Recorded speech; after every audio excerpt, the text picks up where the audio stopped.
आज मु आपणमानक सह शेयर करी बिना बेसन बिना ब्रेड बरा आलू चप सिंगड़ ठारू भी बहुत टेस्टी चूड़ार ए जलखिया। हाँ आज्ञा मात्र 2 कप चूड़ार आम बनैबा ये चूड़ार क्रिस्पी रोल बा आलू रोल आपण मैंने कहीपरती।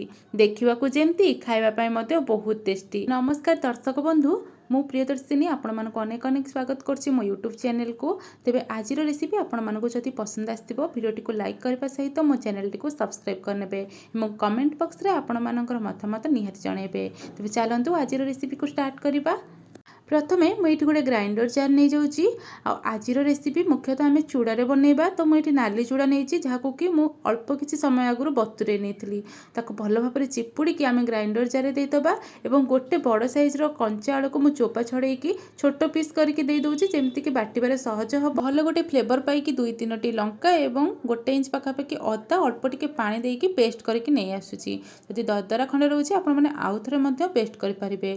टिके भल बाइंडिंग अल्प टिके अटा माने 2 कप चूड़ारे मुझे अधा कप पाखापाखि अटा दे दूची।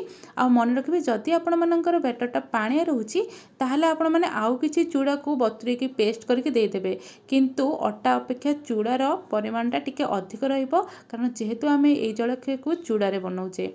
ताको भल भाव में अल्प टिके लुण दे चकटी नहीं आसबा। एपटे चलंतु आमे स्टफिंग प्रस्तुत करबा। कड़े रे रिफाइन तेल टिके देकी सेतिरे सोरिष जीरा को भल भाव में फुटे नबा। तापरे किछि कटा पियाज एवं कंचा लंका को भल भाव में भाजी नबा। छुआंक पई जदि बनाउछन कंचा लंका जगह अल्प किछि गोलमरिच गुंड मध्य ऐड कर परिबे।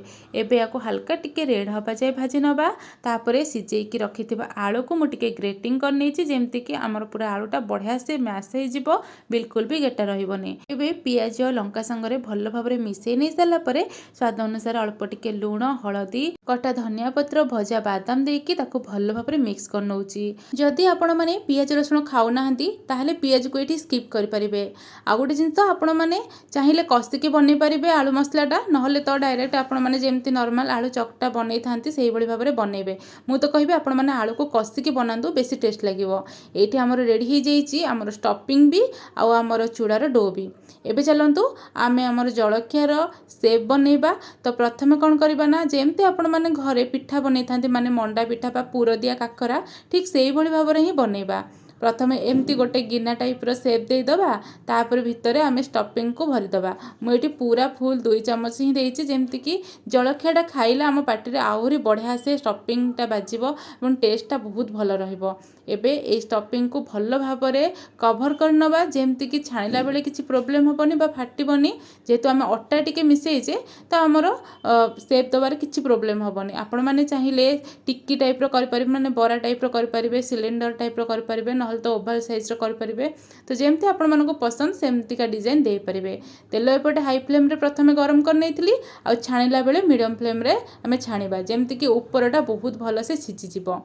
तो गोटे साइड रे आपण मानकर नाली पड़िला परे आपण माने आरो साइड को उल्टेबे। एठी देखि पारथिबे गोटे साइड रो कलर केते बढ़िया आसी एवं ये जलखिया गुड़ाक देखापी बहुत सुंदर लगुच। तो ये आमर 2 पट साइड बहुत बढ़िया से सीझी और बहुत भल गोटे कलर आसी जाइए। तो मुझे थाली को काढ़ी नौची। यही प्रोसेस रे आमे बाकी जलखिया गुड़ाक छाणी नबा। आ मन रखिए हाई फ्लेम रे बिल्कुल भी छाणीबेनी नहले तो ऊपर गोल्डन कलर आसीजिव और भितरू बिल्कुल भी सीझी नथिबो। तो ये सब गुड़ाक मु जलखिया रेडी कर नहीं चूड़ार जलखिया को एबे आमे टिके सजेकी नहीं आसीबा।